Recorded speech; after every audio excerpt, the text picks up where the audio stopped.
Welcome back. We are joined by Gilbert Doctorow, a historian, international affairs analyst, and author of War Diaries, the Russia-Ukraine War. So thank you for coming back on. It's a pleasure.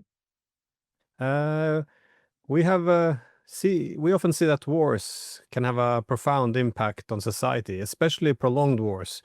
And it's said, therefore, that nations are born in wars, such as Germany in 1871. And I would argue that the Ukrainian national identity has strengthened as well greatly over the past 4 years, uh, irrespective or despite of the very divisive Bandera faction, which has less ability to unite. But in Russia, we see that there's been somewhat a great revival of national pride. I'm often a bit cautious about having national pride revived based on war, but this is the reality, and wars, they have some negative impacts, such as fueling dangerous war industries. That is, someone will always profit from war, as warned by Eisenhower in his farewell speech. And we also see that wars create this demand for much greater social cohesion. So societies often become more authoritarian during war. Obviously, Ukraine has had its screws tightened to a great extent, but we also see it to a lesser extent here in Europe with this relentless warmongering and growing authoritarianism, which is hardly any secret. But it's also true in Russia. That is, the war will take its toll on society, as some individual freedoms will go away. But I thought I should ask you, because you recently returned from yet another trip to Russia, and you work there, you travel there often. What is your impression about the change in society, and what kind of change what possible changes do you think we might be seeing? Well, the changes are not dramatic, but they are incremental. And as you say, in wartime, the screws are tightened. In Russia, there is enhanced censorship in the sense that those who speak openly or write openly against the war, not how it's being managed, but against the war in principle, are facing problems.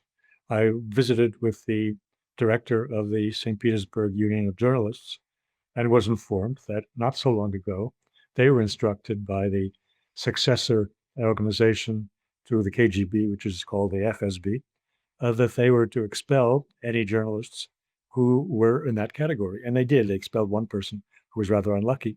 And they felt very badly about it because they knew that they were headed in the wrong direction. However, the Russian public, this question of how free is the Russian press is more complicated than it seems. It always was. I remember being rebuked by a German parliamentarian who was at the time, this is 10 years ago, the head of the foreign affairs committee within the European Parliament, rebuked for saying that Russia had extensive press freedom. And he said, "How much did Putin pay you to say that?" But this was typical ignorance, which unfortunately continues to this day. The fact is that in Russia, though it is state-controlled television, it's not. You can't say that there isn't state-controlled television, the BBC, whatever. They say about themselves, they are giving the line that comes out of the prime minister's office. No question about it. Anybody who thinks that Euronews is anything different than what Ursula von der Leyen wanted said today is just not serious. Of course, it is the private broadcasting network of Ursula von der Leyen. So let's come back to the Russians. Of course, the media is under tight control, but every day on major programs, you get extensive digests of the world press, printed media, print media, and the electronic media. And I mean not sound bites, but extensive excerpts, videos from Deutsche Welle, from BBC, from NBC or CBS. They're all there. And they're presented because the government is satisfied that its public is well educated enough to reach some conclusions and doesn't have to be instructed. So to judge Russian media Today, from the pressure of the war, I don't see a great change. There are voices who are saying that the war is being badly conducted without pointing a finger at anybody in particular, least of all against the president. But they are saying that it should be ended on terms that give Russia victory and will ensure that the Ukraine does not turn against Russia again, simply by decapitating the governing individuals in downtown Kiev today. It's possible, it's feasible. In any case, looking at the society, there are ills that I saw in the last 17 days, which are not new ills. They are old ills, but they have been contained by very careful work of Mr. Putin and his team over the last 25 years. And the runaway bureaucracy, by that I mean the excessive issues of decrees and ministerial directives. That is a sign that Mr. Putin and his close colleagues have no longer have their eye on the ball. They were cutting this back. They were improving relations between the citizenry and its the administration that governs them. They were digitalizing this relationship to take the personal element out of it and to cut arbitrariness. Well, all of that is coming loose. The amount of regulation for simple things like registering a foreigner, and foreigners doesn't mean you and me. It also means in much larger numbers, people coming from Kazakhstan, people come from Tajikistan, anybody who's coming either as a guest arbeiter or because they have relatives in the Russian Federation. They're now subjected to a barrage of paper filling and time consuming and not very agreeable or pleasant, and often absolutely useless. As a foreigner, I'm obliged to, as you are obliged to register. You don't do it if you're in a hotel because they do it for you without any effort. But if you're living in private lodgings, as I do, you have to go and register with the person who is your sponsor, in this case, my wife. And it has gotten more difficult and more miserable, I can say, each time, and more stupid. The people who are handling this, I won't go on too long, but I just want to make a point about the senseless decrees that make life difficult and that are running unchecked because the government's attention is elsewhere. The people who process you, mostly women, behind the guichet windows of the administration, they're very nice. This is not the Soviet officialdom who were underpaid, under-equipped, miserable, and they took it out on anybody who sat in front of them. No, no, no. The people who are processing you today are well-meaning, well-disposed to the public, presumably well-paid, and their equipment is up to date. It's the latest equipment of every kind to process you. But they're processing requirements that make no sense and that take them, say, 20, 40 minutes per person. And you have to have an engineer's degree or a lawyer's degree, as these ladies do, to do this simple, utterly useless work. And they know that's useless, and you know that's useless. And that is, I say, it's come unstuck. It proliferates. You know, that side of life, the petty theft of lower government officials has returned. One of the first things that Vladimir Putin did was to curb corruption of the small kind that was all over the country, because you had to deal with government officials to make your tax declaration. And boy, was that an opportunity for them to rip you off with bribes and so forth. That was done away with by the 15% flat tax and no questions asked. Now, this kind of invitation to corruption has come back. In the 1990s, if you had a car, you were always being stopped by traffic police for real or more likely imaginary traffic offenses. They shake you down, how much cash they could get off of you to buy you way out of it. Now that money didn't go anywhere except into their pockets. It's back. It's back.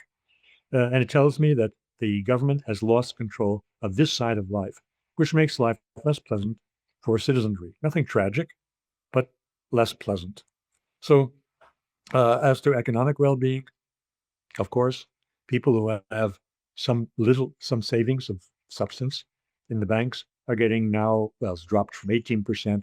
Now it's 14% interest capitalized. And we know that inflation is 10%. So they're covered against inflation, more than covered. They're being rewarded for not spending their cash and not increasing inflation thereby. If you are an ordinary Russian who doesn't have big savings, you profit from the extensive increase in social benefits for families, large families, starting families, special reduced subsidized mortgage rates. So you're not paying 16% on your mortgage. You're paying, I don't know, 3-4% if you fall into certain categories. So the sting of the war is not felt by a great many people. Moreover, an important fact, since I have in past discussions mentioned that the Russian casualty losses, death and injuries, are twice the level of America suffered in the Vietnam War against the population. The United States 300 million, Russia was 150 million. The United States suffered 65,000 deaths plus injuries, and the Russians have suffered now, let's say, 150,000 deaths. Again, with a population half the size, and maybe 4 or 5 times that in people who are maimed for life, who've lost limbs, and so forth. Now, why aren't the demonstrations against all this? Well, because the Russians learned perfectly from Mr. Nixon and from the results of the Vietnam War. The war is being fought by professionals and by volunteers. It's not being fought by conscripts. Russia has a call-up every year to fill the ranks of its basic military, and these call-ups have gone up in number as the military is expanding itself to meet the possible conflicts with NATO. But none of the conscripts is sent outside the Russian Federation.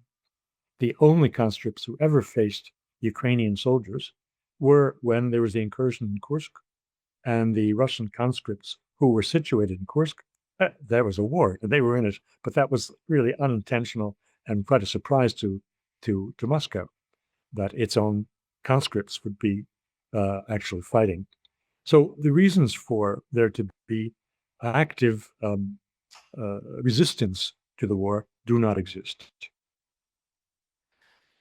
Yeah, well, I'm also come across a lot of people in Russia, both Russians as well as foreign officials who are there, who are perplexed about the decision to go with this slow grinding war of attrition. Because if you look at their American counterpart, they're always going for this quick regime change as an approach. Indeed, that's how they got Ukraine on their side as well, and that's what they seem to be planning for, possibly at least for Venezuela. But so there are many who are curious why there's no efforts at all to pursue some form of a regime change, because you do have people.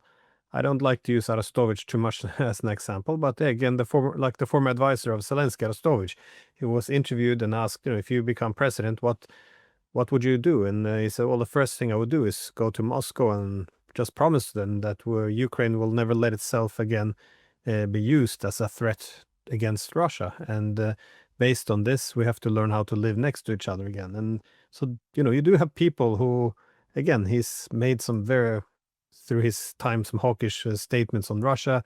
We're all familiar with his statements from 2019, where he was very much looking forward to a war with Russia, because this is what would bring NATO directly involved, and they would be able to defeat the Russians. But again, so it's not as if he's part of the pro-Russian club, but you do have pragmatists, and that's what I mean. The people who realize that, well, our best future is not to continue this war, losing more territory, men, and infrastructure. So I am perplexed why there hasn't even been an effort to change the government, because you see this now as well. I mean, it sounds very brutal to suggest a decapitation strike, but instead, what's happening now is also very brutal. This massive destruction of Ukraine's infrastructure, in which the people more or less will be compelled to leave. This will destroy the Ukrainian nation. and of course, all the Russian losses which comes along with this as well. It just looks it would be much more conducive to have Zelensky replaced. Again, they might fail. America's failed in many of its regime change, but it also succeeded in many. It's just strange to me that they haven't gone down this path at all. Um, I wanted to ask though, in terms of the military-industrial complex, because on one hand, the Russian army has developed at a very amazing pace. That is, this is a common trait in Russian history. They start slow in wars and then they adjust to new realities and then they win. But with all this military development, there's a lot of people who stand there to make a profit. Do you see this being a concern in Russia? Well, I heard this stated. In fact, it was in the Union of Journalists that I heard the American maxim "follow the money" used to explain why there is within Russia support for a continuing war. I've heard from a longtime designer of ballistic missiles, an engineer who's retired now for several years at a very advanced age, I'm not saying. He was saying that he sees what's going on as being target practice that the general staff of Russia is very happy with because they're testing all kinds of new weapons. So there are within top government and military industrial complex, there are clearly people who are averse to seeing an early end to this war and who are enjoying it and profiting from it. But I think that is not really decisive in what's going on. I think the decisive issue is the personality of the Supreme Commander and his risk aversion approach. Many people, certainly many viewers of this program and similar programs of authoritative interviewing programs, are pleased to believe that Mr. Putin is the only adult in the room and that he is a peace advocate and proponent and not a war advocate. They find this comforting, and at least somebody in the world has not gone mad. However, there is a problem with all this, and that is at what point does the gradualism and caution, and that is what certainly is involved in Mr. Putin's behavior, to avoid at all costs slipping into nuclear war. That is a good approach in abstract, but in practice, it starts to look a lot like appeasement. And that appeasement is the most dangerous thing if your intention is to avoid progression to a war. So there are problems. I don't see any malevolence.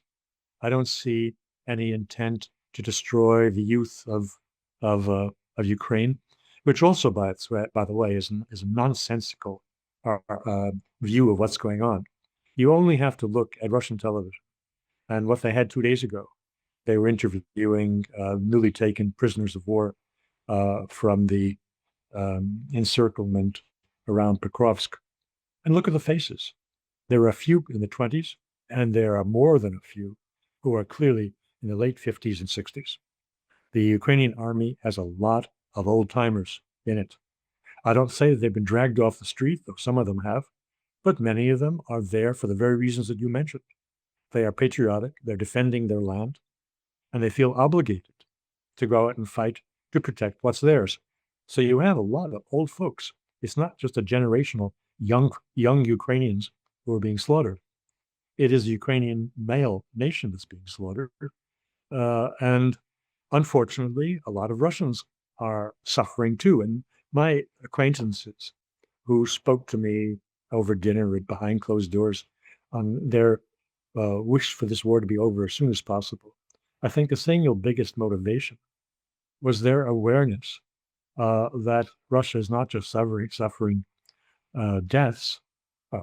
Compared to the Ukrainian deaths, of course, it's small. But if you know those people are dying, or you empathize with the bereaved, then 150,000 deaths is a big number. And say 4 or 5 times that number are people who are maimed for life. Russian television is already showing products by companies that are making prostheses for missing arms and missing legs. It's gotten to that point. It's on television. They're trying to sell it to the relatives of those who have suffered. people are aware that a lot of Russians are maimed for life and so the idea that why is this going on when Putin could end it by decapitation in Kiev strikes a lot of people. I guess, well, it does seem that over the past few weeks now, that the rhetoric coming out of the Kremlin, including Putin, then has hardened a bit. And also, there's been more posturing now, especially with the announcement of these new missiles. And again, it does seem relevant because once this kind of speech is made, it's very difficult thereafter for Putin to start to back down. If there would be, for example, like another attack, such as what we saw back in June on this nuclear deterrent. So it does appear, though, that the Hawks are gaining grounds, or at least Putin is moving in that direction. That, by the way, would be another consequence of societies which go through prolonged war. That is, you will have the rise of the Hawks, because yeah, well, once you're in conflict, they are seen to be proven right. And again, in Russia, there's always been this. I know you went to St. Petersburg, which has always been the more European side of Russia, but there's always been this idea that by large part of societies, we can have this incremental integration with Europe. More or less, yeah, from Peter the Great to Gorbachev, like all these common ideas which always come back. But for the Hawks, who have warned that the Europeans hate us, they want our destruction, they will use every Ukrainian they can find in order to keep this going. They are now seen to be proven to have been correct, and there's no political force behind any pro-European liberals anymore. So, um, so do you see this as being something that's impacting society as well? That the liberals were never strong in Russia, but there's a long history go back to 1825 to explain why the liberals aren't doing well in Russia. But how do you see I guess the rise of the Hawks affecting Russian society? Because even people I know who were more mild spoken before have now become very, very hawkish. All right, the Hawks are divided. There are Hawks who are loyalists, and there are Hawks who are militarists. So that's a definition I can take from an article that was published a few days ago by Pyotr Sauer, obviously the son of Dirk Sauer, who was the founder of and owner of the Moscow Times and who died about 6 months ago in an accident. And what Sauer was saying in this article is that the militarists, so those who have been raising funds very conspicuously to support Russian soldiers on the logic that the formal military was not sending our boys out properly equipped for this war, and they had to receive additional clothing with better protection than the standard kit coming from the Russian army. And this view was for a long time quite widely supported officially. I think of the Great Game where Nikonov, the host, had time and again some lady who was in charge of one of these voluntary organizations and showed pictures of the soldiers somewhere in the front receiving these presents from patriots inside Russia and saying, thank you so much, and we will, of course, win. All of this was every day on television, no more. Finally, somebody upstairs understood that that's what brought down the Romanov dynasty. It was these public activists who, behind the show of assistance to the army, were blaming the government for the way the war was going badly and brought it down with a little bit of diplomatic help from the British. So people do have some sense of history, and they are closing down and attacking the one part of what you just described, the right. And the loyalist right, which also is not completely supporting what Putin is doing, though they never would say a word about who is issuing the orders. They are calling for, like I think about Vladimir Solovyov, and he's repeatedly calling for decapitation and repeatedly saying This is not a special military operation. It is an all-out war. They are trying to kill us, and we should finish them off without any mercy. So to speak about the hard right in Russia, it is divided into several different voices, one of which is now being suppressed. Those who are using the volunteer support to the army as a basis for attacking the official army, the same way that Prigozhin did, by the way.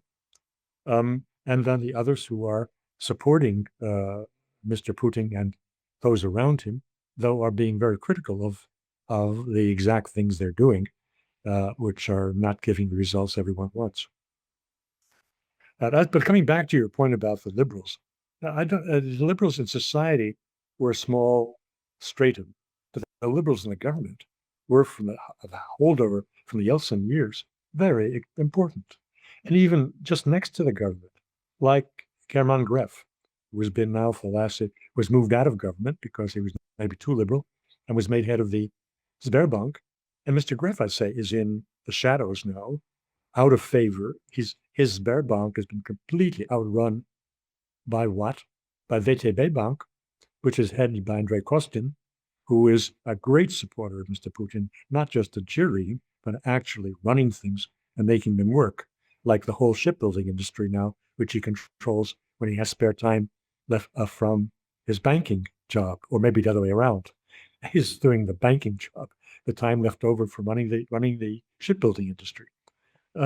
These liberals, who else? Nabiulova, the head of the central bank.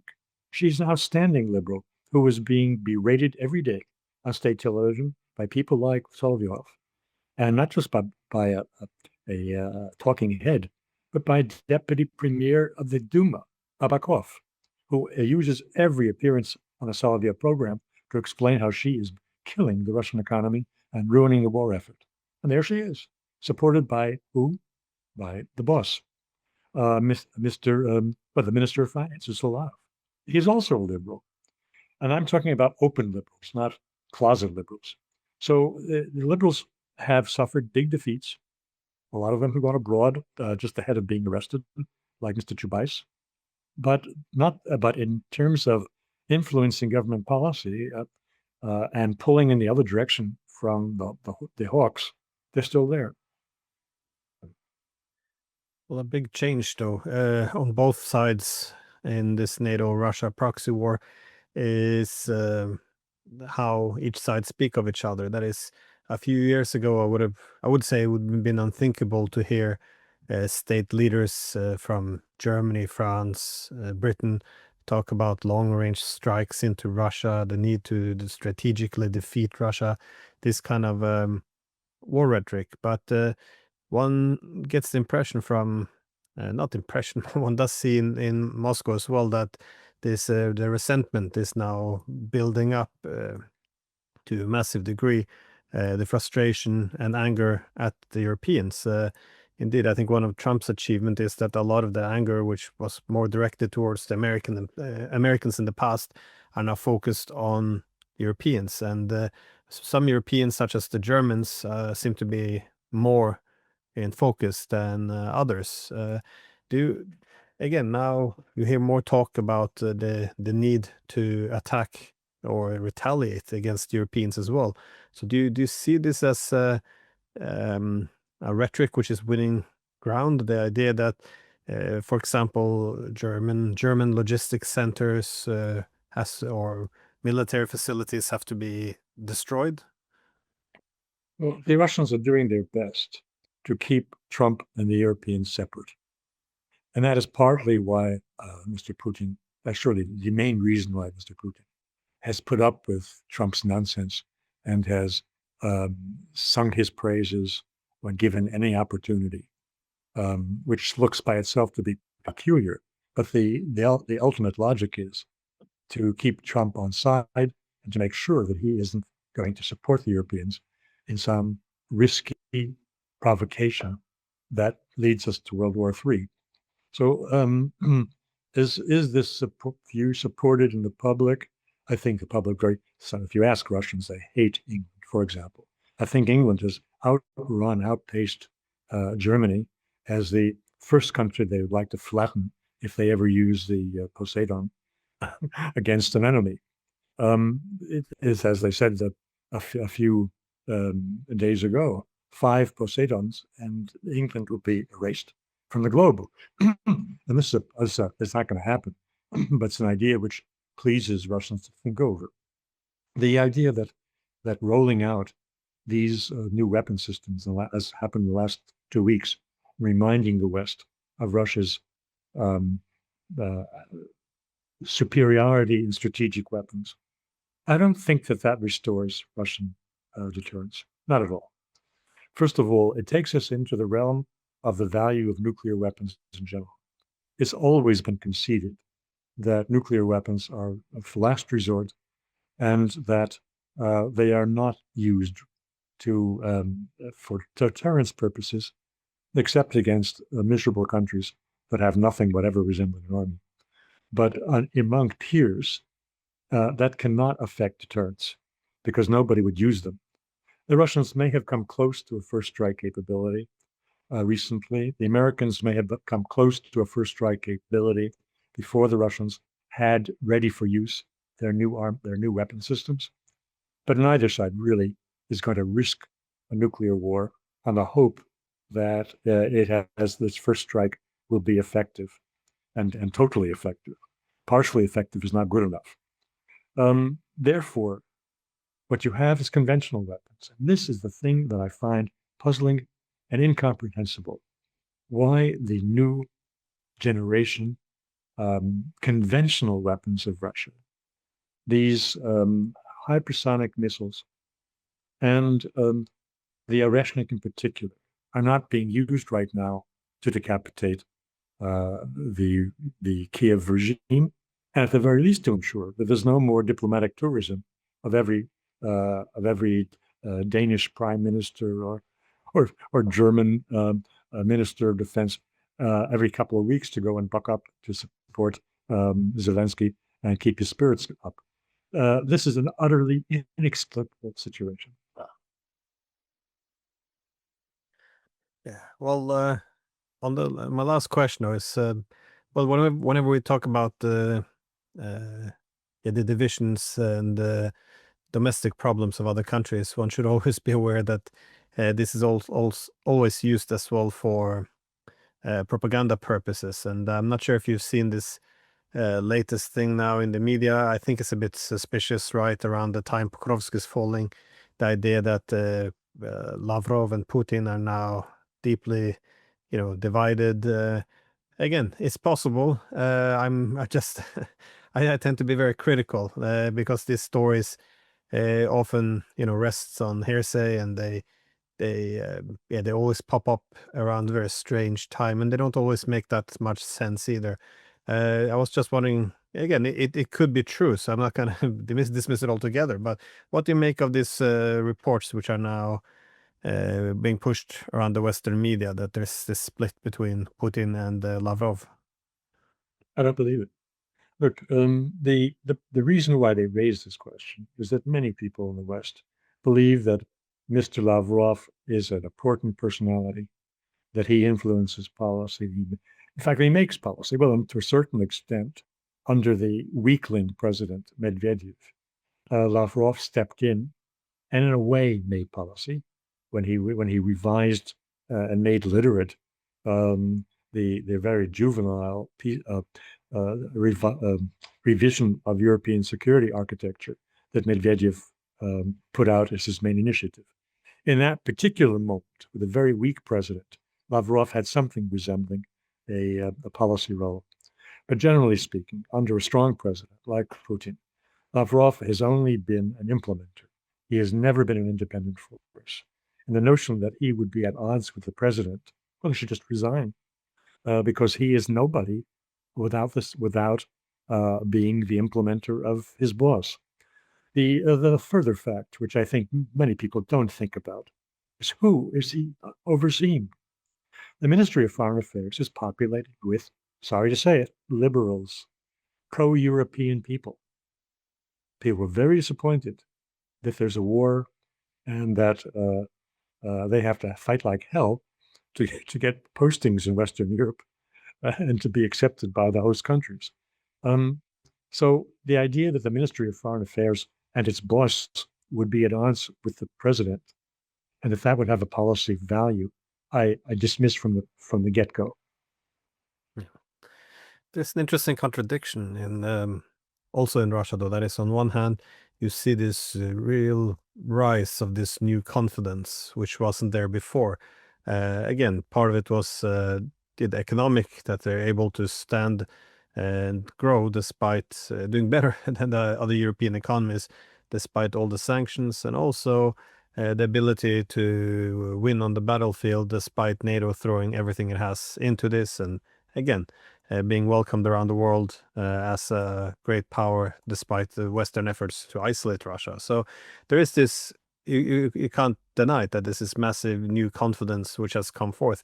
On the other hand, one sees that there's a very cautious, they're very, as you would suggest, overly cautious almost in terms of how they engage with the NATO countries.